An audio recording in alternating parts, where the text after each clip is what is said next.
It is very easy to get under the skin of Donald Trump and MAGA, but to live rent-free in their heads, that is a step above and something clearly Governor Tim Walz has accomplished. And we saw that on full display when we saw a complete meltdown from the host at the Fox propaganda outlet over something that Tim Walz said in a recent speech, a brutal on-air takedown of Trump, calling out all of MAGA. We're going to get into it all, but before we do, if I could quickly ask you to leave a like on this video, and if you haven't already and you enjoy our channel, to hit that subscribe button. It goes a long way, and it really does mean a lot to me. Now, before we see this on-air freakout from Fox, in which they actually watched what Tim Walz had to say, which made it all the more sweeter, I want to start with the speech that got them so angry.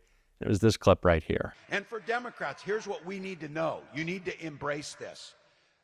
We win hearts and minds. We win the issues. If you go ask people if they want children to eat, they'll say yes. If you go ask people if they want smart things to make sure our children aren't shot in schools, they'll say yes. If they say, do you want us to pay our public servants a decent wage, they will say yes. We win the hearts and minds. They win power. And when they take power, they move with it and exercise it. So I'll tell you what. We have got to have and understand an unshakable responsibility that we have to make sure that come hell or high water, everyone in this country can afford a decent life, enjoy a secure and dignified retirement. Women can still get reproductive care, and no one, regardless of their status, goes without due process and the rights to rule of law. For those who tell us we get distracted with these issues, I've seen politicians, Democratic politicians, say, well, we can't get distracted with this issue of them scooping folks up and sending them to El Salvador because we got to talk about the economy. Can we not do two things at once? Can we not stand on basic rule of law and human dignity and the foundations of this country and also say tariffs are stupid as hell and they're hurting us? They're hurting us. We can do that. We can educate our children and invest in good schools and also talk about they shouldn't be being shot dead with weapons in those schools. It shouldn't be there. We can do that. And I don't care if you're in South Carolina or New York City.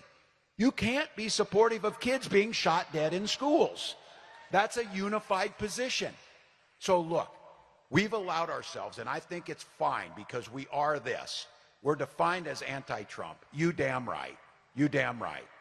We are anti-Trump. But we also have to spend the time letting voters know what we stand for. And once we stand for those things, if you truly stand for them, then you actually have to get it done. You've got to build government with a bold vision that's actually delivering on those policies. Because I'm guessing in here, it would be pretty popular if you said, and if you put it to the ballot and asked South Carolinians, do you think we should have paid family medical leave in South Carolina? I think they would say yes. I think they would say yes. You know when they would really say yes? When someone in their family got cancer and they were able to care for them and get them through that. Then they would say yes. When they don't have to choose between taking care of a sick child and losing their job or losing the pay that keeps the roof over their heads. Those are basic things. And when you do those things, guess what happens? The economy grows. And people find themselves more secure in life. And we have a better, more equal, more just country. And then the side effect of that is people no longer wonder what the Democratic Party stands for. The Democratic Party stands for taking care of my family. The Democratic Party stands for doing things that improve people's lives. And so now all of a sudden, and I'll say this too.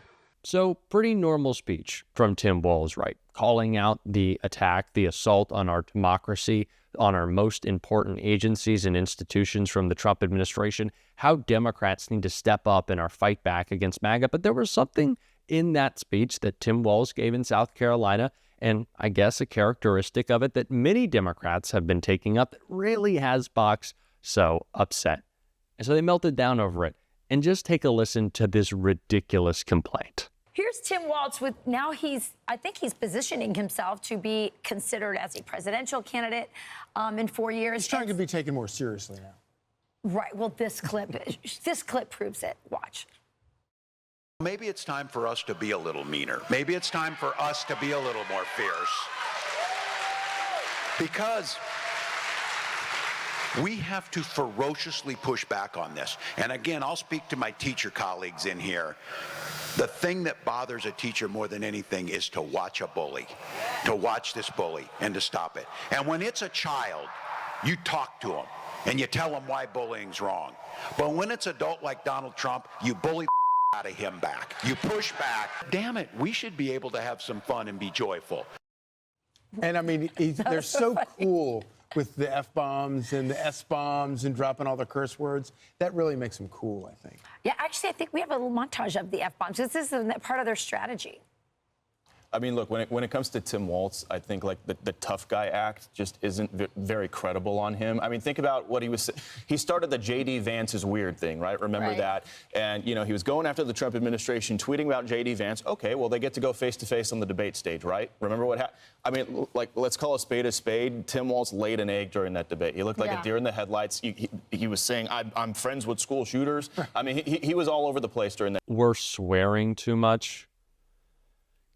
Give me a break. Like, this is such a joke. This is Fox's idea of journalism. Democrats are swearing too much. Let us clutch our pearls. What happened to being all machismo and tough and strong and being dudes? Isn't that what your party is supposed to represent? I know it doesn't, but you're going to get upset over a couple of bad words? Like, well, what is wrong with these people? Democracy is under attack from Donald Trump as he's ripping people's health care away and fundamentally altering our country to serve the top 0.001%. Yeah, we're going to be upset. We're going to say some bad words. And I consistently come back to this, but this is how we need to frame MAGA. They're the hoity-toity. They're the weird. They're the uncomfortable. They're the lecturing party. It's not Democrats. We want you to be more free. Republicans want to control everything about your life, and they're just so exhausting and annoying to listen to.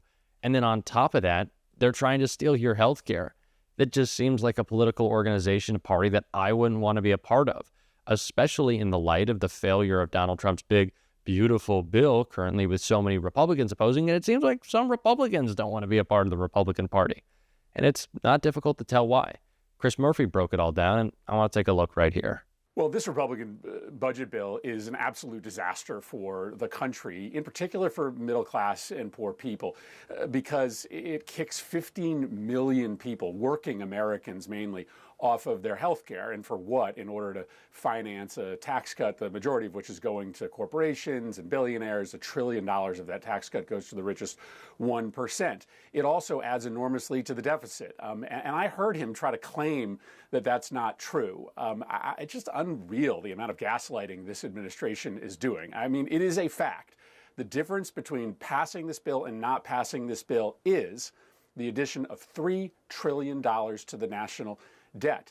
And that's not me saying that. That's the credit rating agencies that impact our entire economy. Moody's just downgraded the United States credit. They didn't do that under Joe Biden. They did that under Donald Trump because they look at this bill. They look at the attack on the middle class and the diminution in spending power that will come with it for the middle class and the deficits. And they say that if implemented, this bill is going to make the American economy much weaker. So this bill is what it is. It is just an attempt to enrich Donald Trump's billionaire class, all his Mar-a-Lago friends, his corporate friends, at the expense of ordinary Americans. And they should just tell the truth about it. You mentioned Moody's because you mentioned that. I did want to ask you, my understanding is that the downgrade of the credit rating is about long-term debt.